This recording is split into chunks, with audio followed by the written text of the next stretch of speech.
समुद्र के बीच बने एक जेल के बाहर एक बेहद खास सी बिल्डिंग थी।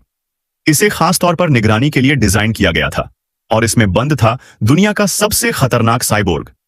यहां तक कि इसे पकड़ने के बाद भी इसके शरीर से निकलने वाला दबाव किसी भी सामान्य इंसान को डराने के लिए काफी था। एक आदमी ने उस साइबोर्ग के साथ एक डील की। अगर वो एक औरत से एक चीज हासिल कर लेता है तो साइबोर्ग उसकी मदद करके उसे आजादी दिला देगा। डील पक्की होते ही आदमी ने एक प्लेन उड़ाया और मिसाइल दाग दी, जिससे पूरी समुद्री जेल का एक हिस्सा उड़ गया। फिर उसने एक और हमला किया और जेल के दरवाजे को तोड़ दिया। अब वो साइबोर्ग आजाद हो चुका था और उसका नाम था ब्रैंड। जेल से बाहर निकलते ही ब्रैंड सीधे उस आदमी से मिलने पहुंचा जिसने उसकी आजादी की डील की थी।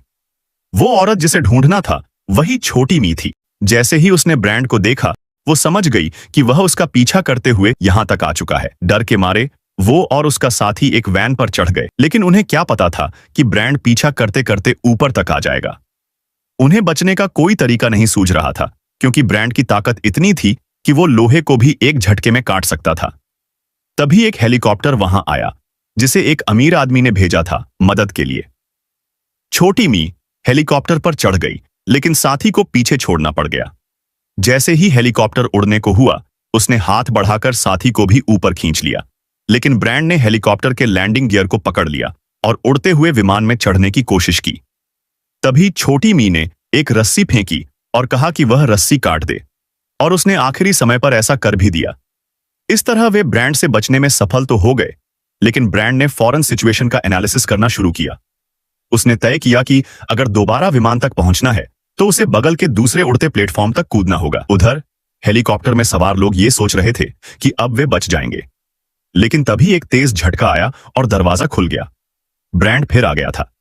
सब लोग उस पर गोली चलाने लगे, लेकिन गोलियां उस पर कोई असर नहीं कर रही थीं। ब्रैंड हर किसी को गिराता चला गया और उसके आगे कोई टिक नहीं पाया। छोटी मी को बचाने के लिए उसके साथी और कुछ अन्य लोग लड़ते रहे, लेकिन ब्रैंड को रोकना असंभव था। उसी अफरा तफरी में छोटी मी को लेकर उसका साथी फिर एक बार वहां से भाग निकला। ब्रैंड गुस्से में पागल हो गया और जमीन पर जोर से वार किया, जिससे झटके फैलने लगे। लेकिन तभी एक लड़के ने ब्रैंड के पैरों में बम लगा दिया और फोड़ दिया, जिससे वो गड्ढे में गिर गया। लेकिन जैसे ही ब्रैंड फिर से बाहर निकला, सामने वही लड़की छोटी मी खड़ी थी। अब ब्रैंड ने लड़के को मारने की कोशिश की, लेकिन छोटी मी ने उसके सामने गिरकर विनती की कि उसे छोड़ दे और उसके बदले में उसकी जान ले ले। ब्रैंड ये सुनकर चौंक गया, क्योंकि उसने कभी नहीं सोचा था कि कोई अपने प्यार के लिए खुद की जान देने को तैयार हो सकता है। छोटी मी ने कहा, यही है प्यार की ताकत। ब्रैंड ये सब समझ ही नहीं पाया, क्योंकि वो 3000 सालों से जिंदा था और कभी प्यार महसूस नहीं किया। उसका दिल, जो एक मशीन था, वो ऐसे जज्बात बर्दाश्त नहीं कर पाया और ब्रैंड अंदर से टूट गया।